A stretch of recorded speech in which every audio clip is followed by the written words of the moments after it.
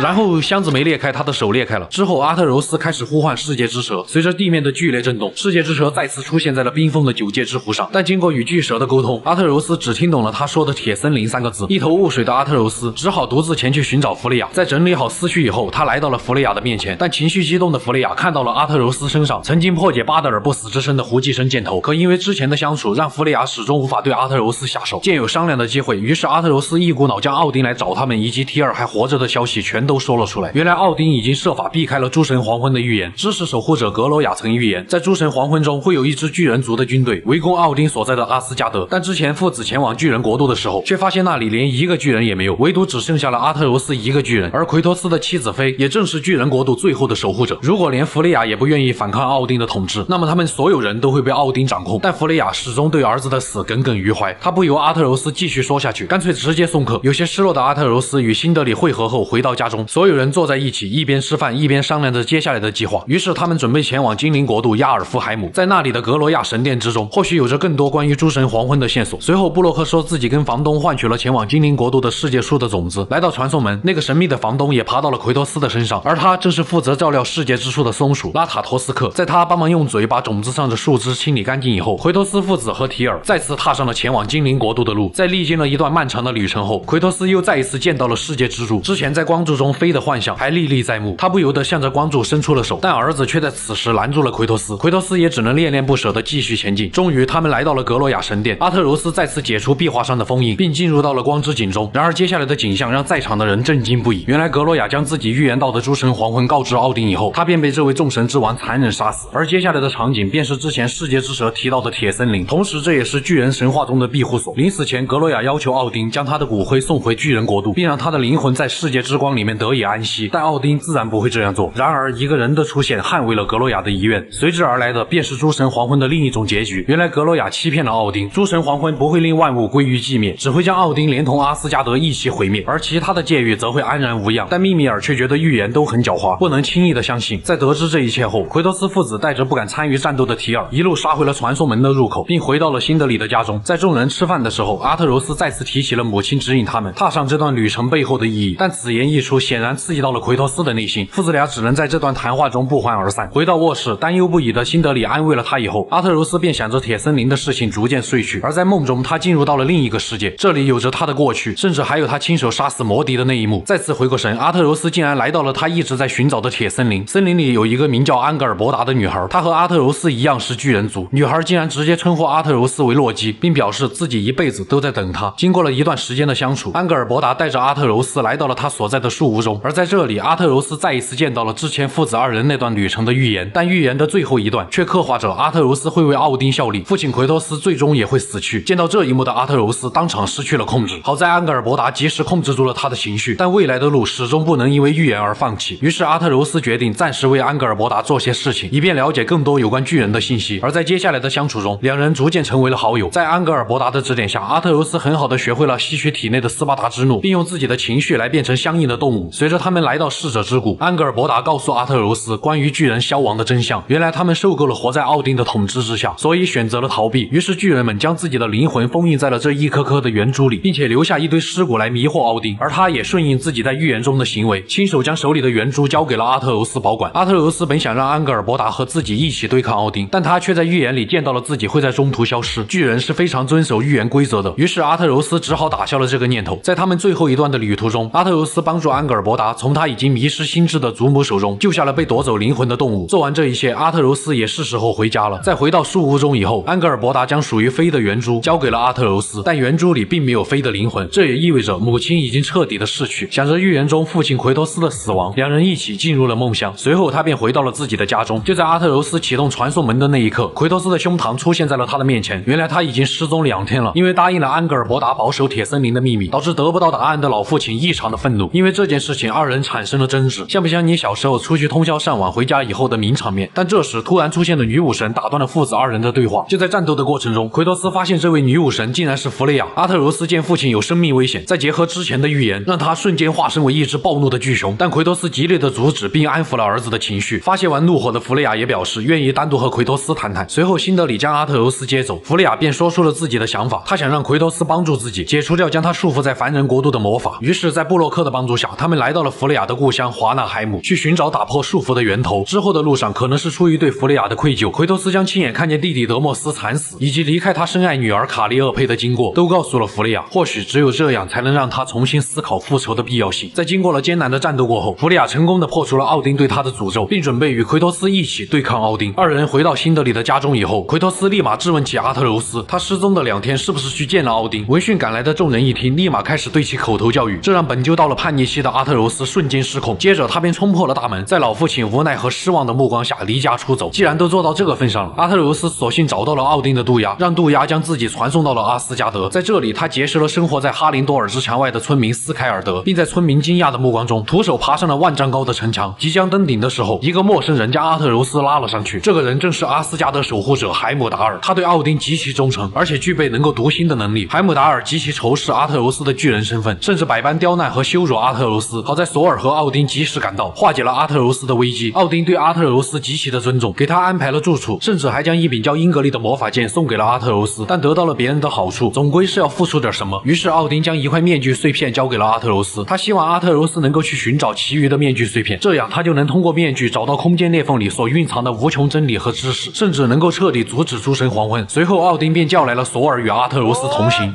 Get down here. All father. 接着，二人便被奥丁传送到了火之国穆斯贝尔海姆。显然，阿特柔斯和索尔这对奇怪的组合不能维持太久。于是，阿特柔斯趁着自己没被锤子砸扁之前，成功的找到了其中一块面具碎片。而在期间与索尔短暂的分别中，阿特柔斯再次遇见了安格尔伯达。在安格尔伯达的指引下，他们进入到了一幅壁画的光之井中，并发现了更多有关诸神黄昏的预言。预言中显示，火巨人史尔特尔和双巨人辛马拉因为相爱融合成了一个更加强大的巨人。然后，这个巨人在诸神黄昏中摧毁了阿斯加德。值得一提的是，之前阿特柔斯与安格尔伯达在铁森林曾将有着巨人灵魂的圆珠引导进了一只失去灵魂的蟒蛇体内，并且这只蟒蛇正在以飞快的速度成长。在完成了火之国的旅程后，为了更多的了解奥丁究竟有着什么目的，他选择继续帮助奥丁收集面具碎片。而老父亲奎托斯这边，在意识到儿子随时有可能丧命以后，奎托斯只能用曾经在希腊寻找答案的方法，那就是去问谁知道问谁。而知道答案的很有可能是北欧这片土地上的命运三女神，只要找到他们，奎托斯自然有办法让他们开口。反正所谓的三女神死在他手里的已经有2批了。说罢，他便带上弗雷亚出发。在通过了命运女神的试炼后，他们坐上了一匹神秘的水马，这让奎托斯不禁想起了曾经在泰坦身上与之交战的海马。似乎是不太喜欢奎托斯这个话题，水马瞬间变换了形态，并潜入水中，将他们带到了命运三女神的所在。三女神对奎托斯说了一些魔言魔语的话，唯一有用的信息便是之前那个拥有读心能力的海姆达尔将会杀死阿特柔斯。就在他们离开水中以后，弗雷亚发现了一件能够在决战中对奥丁有奇效的上吊绳。在知道了关键的信息以后，奎托斯觉得既然只有海姆达尔的死才能让阿特柔斯活下来，那么他就必须死。但因为海姆达尔独有的能力，奎托斯目前的武器并不能伤害他，所以只能打造一种克制他的武器。在铁匠兄弟的帮助下，通过断炉女神的锻造，奎托斯拿到了这把足以开山裂石的德罗普尼尔长矛。但因为这次寻找断炉女神的经历，让密米尔发现布洛克竟然缺失了一部分灵魂。原来多年前布洛克死在了一次意外事故中，辛德里自然无法接受，于是他将布洛克的灵魂偷了回来，但却只拿回了布洛克3/4的灵魂，才导致他成为了现在这副模样。出于愧疚，辛德里才隐瞒了这件事。布洛克虽然嘴上不饶人，但还是选择继续假装不知道。布洛克和辛德里两兄弟也彼此心照不宣。就在他们回家的路上，仿佛是知道了奎托斯想要做什么，奥丁随之现身，并且声称阿特柔斯是实现和平的钥匙，想要劝说奎托斯回头是岸，还说奎托斯已经不再是以前那个神了。奥丁显然不知道宙斯怎么死的。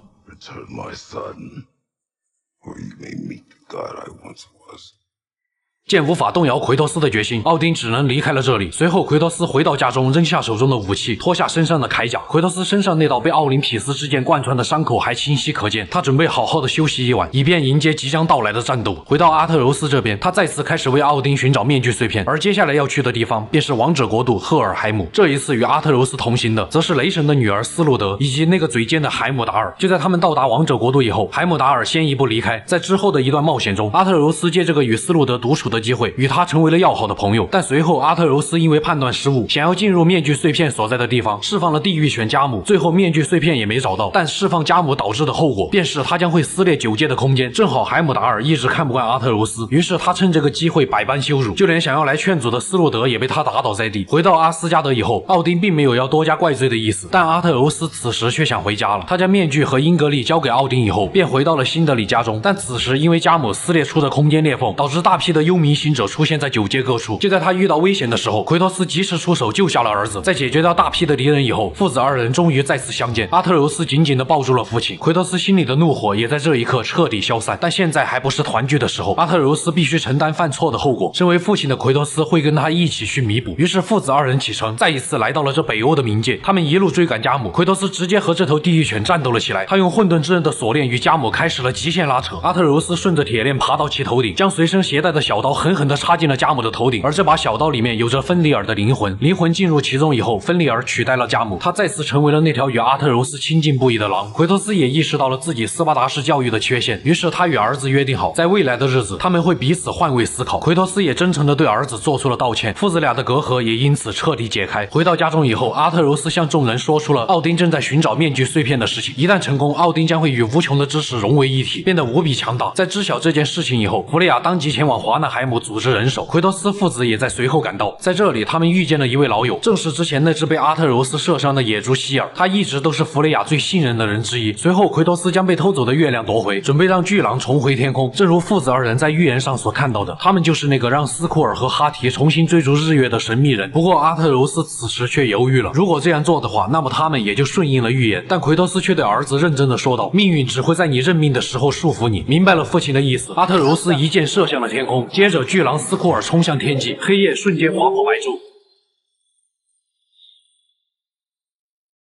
为了感谢父子俩，巨狼赠予了他们一件能够随时改变白天与黑夜的礼物。随后，奎托斯准备前去帮助弗雷亚，从奥丁手下的英灵战士手中解救他的弟弟弗雷。弗雷曾经也是精灵国度的国王，可就在众人前进的路上，海姆达尔突然现身前来阻止奎托斯。这个能够读心的敌人给奎托斯带来了不少麻烦。不过，奎托斯可杀过比他更强大的敌人。在打败海姆达尔以后，奎托斯对他产生了一丝怜悯之心，但海姆达尔却扬言要杀死阿特柔斯。此言一出，奎托斯直接废了他一条手臂。见他执迷不悟，还要反抗，再加上命运女神的预言，奎托斯索性活生生掐死了海姆达尔。为了儿子，再做一次弑神的怪物又如何？随后，奎托斯将他身上的加拉尔号角取下，这个号角能够吹响诸神黄昏。随后，奎托斯救出了弗雷，并背着他在众人的掩护下一路逃出了英灵战士的追杀。但在路上，华纳神族的比尔吉尔为了保护大家的安全，与敌人一起从空中跌落，生死未知。如今，诸神黄昏的预言几乎都已完成，但阿特柔斯始终觉得奥丁想要从面具碎片中获得知识才是关键。于是，阿特柔斯带上与父亲的约定，再次回到了家中，发现巨兰芬里尔真的回去了，并且安格尔伯达也再次出现。于是阿特柔斯嘱托好他照顾好芬里尔，便再一次来到了阿斯加德。奥丁见阿特柔斯回来，便让他去叫上索尔与之同行。当他带上斯路德前去酒馆找索尔的时候，却发现索尔已经喝得酩酊大醉。在几人将酒馆砸得稀巴烂以后，作为索尔女儿的斯路德却对父亲因为奥丁不重用自己而自暴自弃的行为而感到失望透顶。随后清醒过来的索尔便与阿特柔斯再次寻找面具碎片。路上，阿特柔斯不断安慰索尔，这让两人之间的关系也缓和了不少。最后，阿特柔斯成功的找到了最后一块面具碎片。奥丁也在这个时候现身，但索尔的妻子西弗也随之出现。见阿特柔斯没有了可以保命的价值，于是他以两个儿子的死来激怒索尔。果不其然，头脑简单的索尔瞬间暴怒，他不顾奥丁的劝阻，想要杀掉阿特柔斯。幸好阿特柔斯利用保命的传送符咒成功逃脱，并将完整的面具碎片也一同带走。回到家中，众人开始商议接下来的行动。于是他们准备前去寻找史尔特尔，这个人正是诸神黄昏大战的关键。只要史尔特尔和他的妻子辛马拉结合，就能在大战中变成强大的巨人，起到至关重要的作用。提尔却提议再次潜入阿斯加德，使用奥丁的面具，让他们自己获得其中无穷的知识。但这个时候，布洛克却发现了提尔的反常，一直咬着提尔说他明明知道怎么去阿斯加德，却一直没有说出来，甚至直接打掉了提尔手中的面具。但接下来却发生了最不愿发生的一幕。You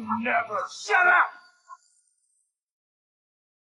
原来提尔早就已经死了，一直都是奥丁变成提尔的样子迷惑众人。奥丁趁这个机会挟持了阿特柔斯，在他即将逃跑的关键时刻，奎托斯从他手里强行夺下了面具。可是，一直以来刀子嘴豆腐心的布洛克却已经无力回天。临死前，他表示自己已经原谅了辛德里隐瞒自己的行为，可因为布洛克的死，辛德里沉浸在了悲痛之中。遭遇了这种变故，奎托斯决定带着阿特柔斯回家。他用另一种温和的方式来教导儿子，暂时逃避的行为并不是想要放弃，而是让自己冷静下来思考，不能为了报仇而分心。重新振作起来的阿特柔斯前去找到了辛德里，但失去了家人让他性情大变。辛德里觉得他将自己的一切都给了阿特柔斯，但最后得到的却是失去家人，这让他永远无法原谅阿特柔斯。现在唯一能做的就是让奥丁付出代价。于是父子二人再次与弗雷亚会合，接下来要做的就是联合各个界域来对抗奥丁。弗雷负责前往精灵国度招募精灵，希尔则前往王者国度招募王者大军。作为曾经的女武神王，弗雷亚则需要召集已经自由的女武神。这个时候，辛德利也出现，他表示自己愿意前往矮人国度招募矮人大军，而奎托斯则需要前往火之国寻求史尔特尔的帮助。当奎托斯父子找到这位火巨人以后，他果断地选择了拒绝，因为一旦参与诸神黄昏之战，他的爱人辛马拉就会被牵扯进来。但史尔特尔见到奎托斯身上的混沌之刃后，他改变了主意，因为混沌之刃里面的原始之火能够激发出他体内的力量。于是奎托斯将两把混沌之刃插进了火巨人的心脏之中，刹那间冰与火交织在史尔特尔的身上，并且坠入虚空之中。但这时奥丁统治下的两位堕落女武神从天而降，与奎托斯父子展开了战斗。身为奥丁手下的主要战力之一，女武神的战斗力可想而知，但他们的对手则更加恐怖。奎托斯父子双双发动斯巴达之怒，将所谓的女武神完全碾压。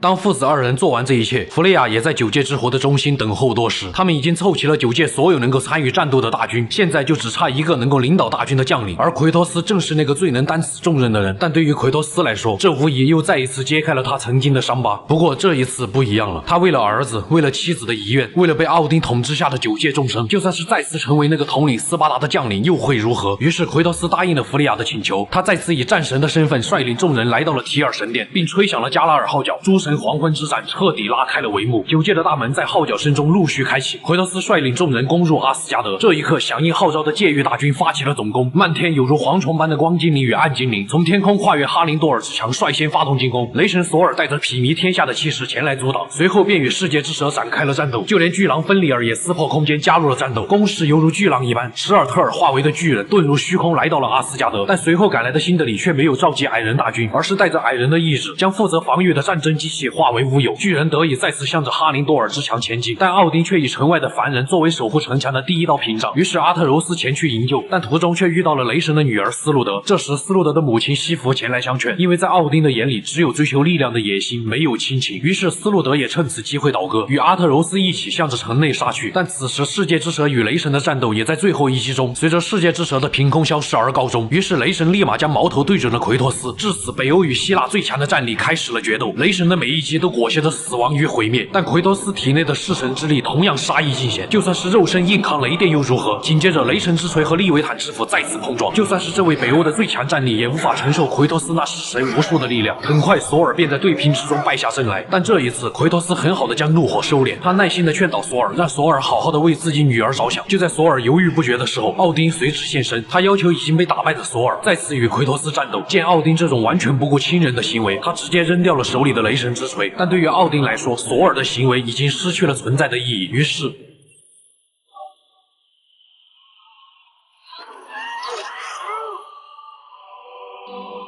见奥丁已经无药可救，奎托斯随后便和赶来的儿子与奥丁展开了最后的决战。他手里的混沌之刃再一次发出光芒，带着横扫一切的气势，不断的向着奥丁发动进攻。就在双方打得难解难分的时候，弗利亚带着上吊绳将奥丁束缚，可这位狡猾的众神之王又再一次逃脱。借着黑暗的掩护，他还想诱导阿特柔斯解开面具中的力量，但这一次阿特柔斯已经真正的成长了，他直接当着奥丁的面掰碎了面具。奥丁苦苦追寻的一切顷刻化为乌有。接下来便是来自从主家庭的殴打。